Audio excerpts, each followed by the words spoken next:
पाठ 2 पंच परमेश्वर। लेखक मुंशी प्रेमचंद। संध्या समय एक पेड़ के नीचे पंचायत बैठी। शेख जुम्मन ने पहले से ही फर्श बिछा रखा था। उन्होंने पान, इलायची, हुक्के, तंबाकू आदि का प्रबंध भी किया था। हाँ, वह स्वयं अलबत्ता अलगू चौधरी के साथ जरा दूर पर बैठे हुए थे। जब पंचायत में कोई आ जाता था तब दबे हुए सलाम से उसका स्वागत करते थे। जब सूर्य अस्त हो गया और चिड़ियों की कलरवयुक्त पंचायत पेड़ों पर बैठी, तब यहां भी पंचायत शुरू हुई। फर्श की एक एक अंगुल जमीन भर गई, पर अधिकांश दर्शक ही थे। निमंत्रित महाशयों में से केवल वे ही लोग पधारे थे जिन्हें जुम्मन से अपनी कुछ कसर निकालनी थी। एक कोने में आग सुलग रही थी। नाई ताबड़तोड़ चिलम भर रहा था। यह निर्णय करना असंभव था कि सुलगते हुए उपलों से अधिक धुआं निकलता था या चिलम के दमों से। लड़के इधर उधर दौड़ रहे थे, कोई आपस में गाली गलौज करते और कोई रोते थे। चारों तरफ कोलाहल मच रहा था। गांव के कुत्ते इस जमाव को भोज समझकर झुंड के झुंड जमा हो गए थे।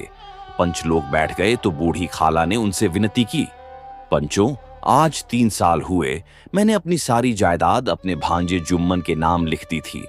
इसे आप लोग जानते ही होंगे। जुम्मन ने मुझे ताहयात रोटी कपड़ा देना कबूल किया। साल भर तो मैंने इसके साथ रो धोकर काटा, पर अब रात दिन का रोना नहीं सहा जाता। मुझे न पेट की रोटी मिलती है न तन का कपड़ा। बेकस बेवा हूं, कचहरी दरबार नहीं कर सकती। तुम्हारे सिवा और किसको अपना दुख सुनाऊं? तुम लोग जो राह निकाल दो उसी राह पर चलूं। अगर मुझ में कोई ऐब देखो तो मेरे मुंह पर थप्पड़ मारो।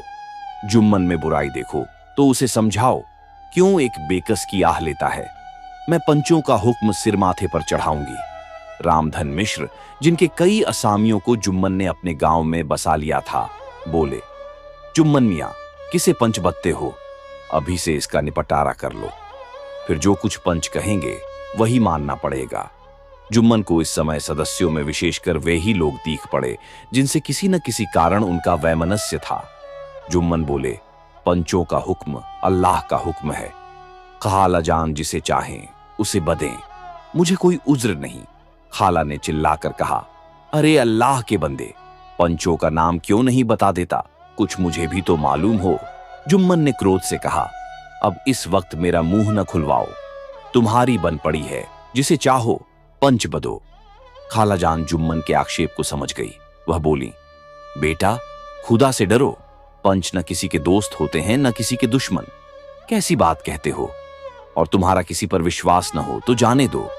अलगू चौधरी को तो मानते हो, लो मैं उन्हीं को सरपंच बदती हूं। जुम्मन शेख आनंद से फूल उठे, परंतु भावों को छिपाकर बोले, अलगू ही सही, मेरे लिए जैसे रामधन वैसे अलगू।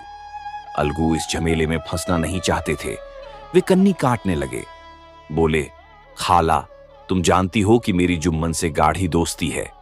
खाला ने गंभीर स्वर में कहा, बेटा, दोस्ती के लिए कोई अपना ईमान नहीं बेचता। पंच के दिल में खुदा बसता है। पंचों के मुंह से जो बात निकलती है वह खुदा की तरफ से निकलती है। अलगू चौधरी सरपंच हुए। रामधन मिश्र और जुम्मन के दूसरे विरोधियों ने बुढ़िया को मन में बहुत कोसा।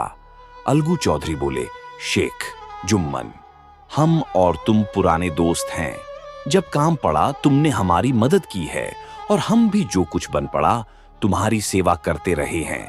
मगर इस समय तुम और बूढ़ी खाला दोनों हमारी निगाह में बराबर हो। तुमको पंचों से जो कुछ अर्ज करनी हो करो। जुम्मन को पूरा विश्वास था कि अब बाजी मेरी है। अलगू ये सब दिखावे की बातें कर रहा है। अतएव शांत चित्त होकर बोले, पंचों, 3 साल हुए खाला जान ने अपनी जायदाद मेरे नाम हिब्बा कर दी थी। मैंने उन्हें ताहयात खाना कपड़ा देना कबूल किया था। खुदा गवाह है, आज तक मैंने खाला जान को कोई तकलीफ नहीं दी। मैं उन्हें अपनी मां के समान समझता हूं। उनकी खिदमत करना मेरा फर्ज है। मगर औरतों में जरा अनबन रहती है, उसमें मेरा क्या बस है। खाला जान मुझसे माहवार खर्च अलग मांगती है। जायदाद जितनी है वह पंचों से छिपी नहीं। उसे इतना मुनाफा नहीं होता है कि माहवार खर्च दे सकूं।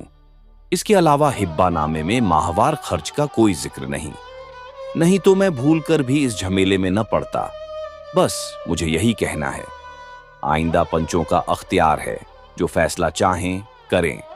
अलगू चौधरी को हमेशा कचहरी से काम पड़ता था, अतएव वह पूरा कानूनी आदमी था। उसने जुम्मन से जिरह शुरू की। एक एक प्रश्न जुम्मन के हृदय पर हथौड़े की चोट की तरह पड़ता था। रामधन मिश्र इन प्रश्नों पर मुग्ध हुए जाते थे। जुम्मन चकित थे कि अलगू को क्या हो गया। अभी यह अलगू मेरे साथ बैठा हुआ कैसी कैसी बातें कर रहा था। इतनी ही देर में ऐसी काया पलट हो गई कि मेरी जड़ खोदने पर तुला हुआ है। न मालूम कब की कसर यह निकाल रहा है। क्या इतने दिनों की दोस्ती कुछ भी काम ना आवेगी? जुम्मन शेख तो इसी संकल्प विकल्प में पड़े हुए थे कि इतने में अलगू ने फैसला सुनाया। जुम्मन शेख। पंचों ने इस मामले पर विचार किया। उन्हें यह नीति संगत मालूम होता है कि खालाजान को माहवार खर्च दिया जाए। हमारा विचार है कि खाला की जायदाद से इतना मुनाफा अवश्य होता है कि माहवार खर्च दिया जा सके। बस यही हमारा फैसला है। अगर जुम्मन को खर्च देना मंजूर न हो तो हिब्बानामा रद्द समझा जाए। यह फैसला सुनते ही जुम्मन सन्नाटे में आ गए। जो अपना मित्र हो वह शत्रु का व्यवहार करे और गले पर छुरी फेरे, इसे समय के हेर फेर के सिवा और क्या कहें। जिस पर पूरा भरोसा था उसने समय पड़ने पर धोखा दिया। ऐसे ही अवसरों पर झूठे सच्चे मित्रों की परीक्षा की जाती है। यही कलयुग की दोस्ती है। अगर लोग ऐसे कपटी धोखेबाज न होते तो देश में आपत्तियों का प्रकोप क्यों होता। यह हैजा, प्लेग आदि व्याधियां दुष्कर्मों के ही दंड हैं। मगर रामधन मिश्र और अन्य पंच अलगू चौधरी की इस नीतिपरायणता की प्रशंसा जी खोलकर कर रहे थे। वे कहते थे, इसका नाम पंचायत है। दूध का दूध और पानी का पानी कर दिया। दोस्ती दोस्ती की जगह है, किंतु धर्म का पालन करना मुख्य है। ऐसे ही सत्यवादियों के बल पर पृथ्वी ठहरी है, नहीं तो वह कब की रसातल को चली जाती। इस फैसले ने अलगू और जुम्मन की दोस्ती की जड़ हिला दी। अब वे साथ साथ बातें करते नहीं दिखाई देते। इतना पुराना मित्रता रूपी वृक्ष सत्य का एक झोंका भी न सह सका। सचमुच वह बालू की ही जमीन पर खड़ा था। उनमें अब शिष्टाचार का अधिक व्यवहार होने लगा। एक दूसरे की आवभगत ज्यादा करने लगे। वे मिलते जुलते थे, मगर उसी तरह जैसे तलवार से ढाल मिलती है। जुम्मन के चित्त में मित्र की कुटिलता आठों पहर खटका करती थी। उसे हर घड़ी यही चिंता रहती थी कि किसी तरह बदला लेने का अवसर मिले।